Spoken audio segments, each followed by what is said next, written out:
October 31st. The streets are filled with face-painted children and parents carrying plastic pumpkins.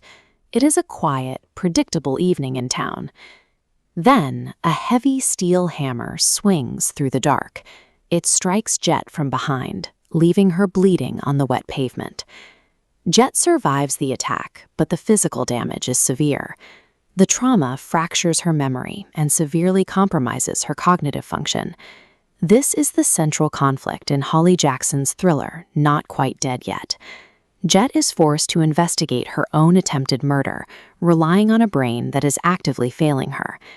To find the person who swung the hammer, Jet looks inside her own home, building a suspect board out of her immediate family members. Toxic loyalty within the Mason family ensures the danger never truly ends. Surviving the hit was only the beginning. The real threat is the silence used to bury the family's crimes. The first suspect Jet isolates is Sophia, her former best friend who married her brother to secure a place in the Mason family. While tracking the timeline of her own attack, Jet uncovers a separate, ongoing crime inside the house. Her father Scott's kidneys are failing, but his decline is engineered. Sophia is methodically replacing Scott's sugar with salt. Every meal accelerates his kidney failure. Her motive is entirely corporate. She needs Scott to become too sick to run Mason Construction, forcing an early retirement so her husband, Luke, can take control of the company. This strategy requires Scott to be incapacitated, not dead. It also means Sophia is likely innocent of the Halloween attack on Jet. The daily salt poisoning establishes the baseline of the Mason household. Attempted murder is treated as a standard corporate succession tactic.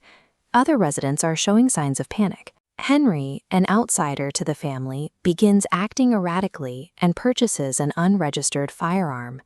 Jet looks past these localized panics and turns her focus to Luke, the family's protected golden boy. A specific history of violence follows him. Years prior, a local girl named Emily drowned, and her close friend Nina later took her own life. These events map directly back to Luke. Emily had discovered a secret about him, triggering a chain of casualties. Jet unearths the mechanics of the cover-up. Her father, Scott, fabricated an alibi and altered the crime scene to hide Emily's murder and keep Luke out of prison. The hammer was a tool for a cleanup operation. Jet was untangling a decade of lies, and someone decided her silence was the only way to keep the family's history buried.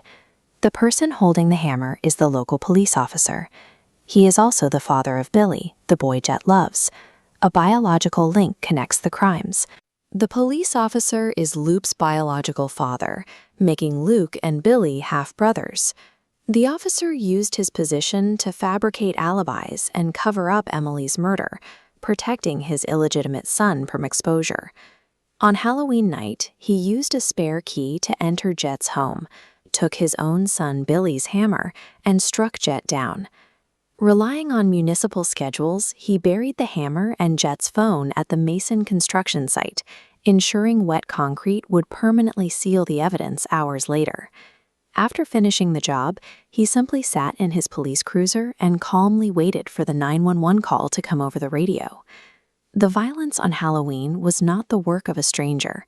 It was the result of generational lies, proving that the most lethal threats often come from a father protecting a guilty son.